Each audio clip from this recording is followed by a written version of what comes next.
What is up? So, hope you guys are having a great day. Today, we are talking about how I fill out my contracts for Novations. I've been getting a lot of questions about how I do this with my company for cash, Novations, seller finance, hybrid, subject to. Today, we only got time for the Novation, so I'm going to show you how I do it. PSA, this is not legal advice. Consult with an attorney and a trusted advisor before you guys do anything. I'm just telling you what works for me. Let's go. So I've always used DocuSign. I know there's a bunch of other platforms out there, but DocuSign was worked for me. And then what I'll also do is I will literally have templates. So this saves me time when I'm talking to sellers, as well as just when myself or my transaction coordinator are drafting things up. It's just super quick where I can be on the homepage of DocuSign and I can immediately go to my star templates. We have Innovation, Cash, and JV, and I can just click into it and stuff's pre-saved. So here's how we do that. So we have two documents. We have the purchase and sale agreement, and then we have the attorney in fact, which is essentially what allows us to list the property on the market. So for here, first I'll do this. We have to make sure that these are not checked. It says receives a copy right now. We have to do needs to sign and needs to sign. So what I'll do is I'll put myself in here first with my entity, and then we put the seller's name. So Joe Schmo with their email, 123email@gmail.com. Even if you don't know exactly what it is yet, you can just fill this out as a placeholder and edit it later. So you want email to be checked. Now we click next in the bottom right. So we got our as-is contract for sale and a purchase of real estate. So I'm not going to go through the contract right now. I'm just showing you how I would fill it out. So if you guys want my documents, just leave a comment below and I will send them to you. So what we got going on is the following. So first we'll take the seller's name. So also, I guess another thing to point out, this is more of a DocuSign thing, but when you click this little toggle up here, you have blue, which is going to be from where I would sign as the buyer, and then the green would be when the seller would sign. So what we'll do is on the left, you see this standards field with this little square. So anything that's green is only going to be visible for the seller. And then anything that's physically blue, when I click on this, will only be visible for me. So the only things that I do that would be specifically blue or green would be a signature, a date signed, or an initial. Because everything else we want to be just general gray, which means that all parties can see it. That way it doesn't look like there's empty spots on the contract. So that might just be a DocuSign thing, I'm not too sure, but again, this is what works for me. So I use the pre-fill tools because then it's gray and everyone can see it. So I'll drag the text over and then I'll put in the seller's name. So Joe Schmo, nothing too crazy, take up a decent amount of space. And then we'll do the same for the buyer, which I'll just put for now, Ascending Acquisitions, which is my entity. I can't type. Straighten it out so it looks good. Boom. Come down, subject property, 123 Main Street. Legal description, I leave blank. Sale price, this is the price we agreed on. Scroll back down. Deposit, this is just our earnest money deposit. For this, I usually just put either $250 or $500. Some people tell you to do $100. I just like to do a little bit more.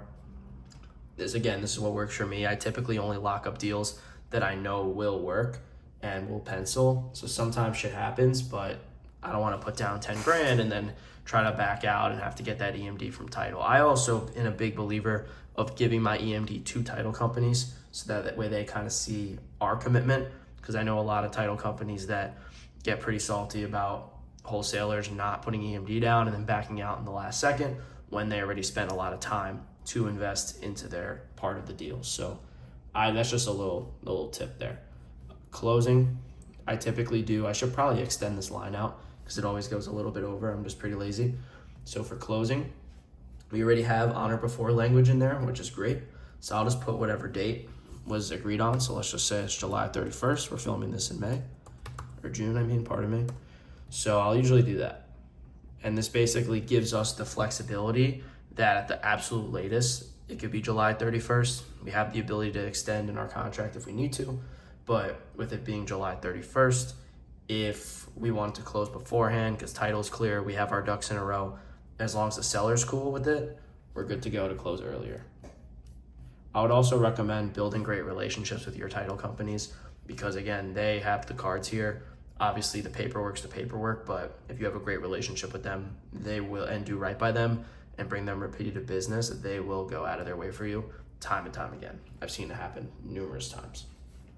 So with the agreement, that's pretty much it. What I'll also do, it already says that we'll cover closing costs in here, but I always just throw it into the additional terms because then I make a note to, when I'm reviewing the contract with the seller, to say it a second time. So that way they see the seriousness, they take it as a gesture.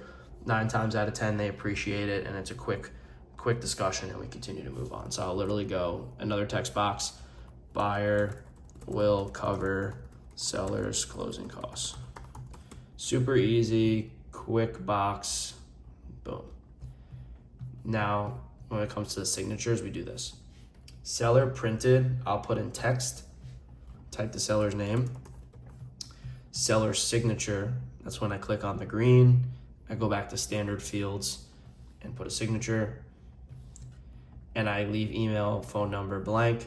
If there's a second seller, I'll do the same thing, text box and a new signature. So I would have added a third color here if there was another seller involved. Authorized representative / buyer, that's us, that's me. So what I'll do is put it there for signature, and then what I put for text is Ryan Sure, because I'm the authorized representative, and then the entity. So when title, because again, this is just to lay things up for title so they know how to process the closing documents, set them up.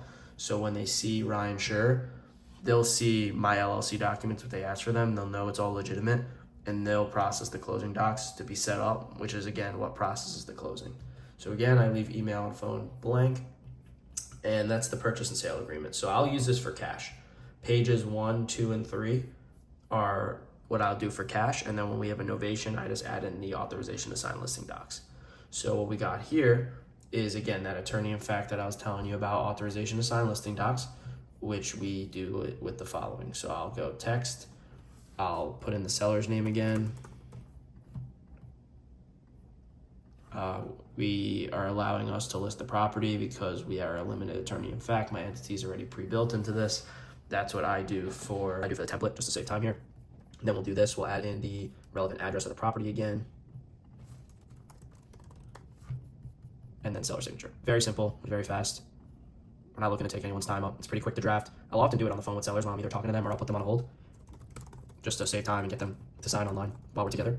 And then I'll also do this. I mean, it's not absolutely necessary, but I like to do it. I'll throw in date signed in a color as well. So I'll just do it under, so that way it doesn't get crossed over with the signature. And then I'll also do it up here. I didn't do it before. Date signed, and then I'll do it for me too. Date signed. From there, what I'll do just to be able to look it over again after I do this is I'll go up to actions in the top right, save and close. So now it will be considered a draft.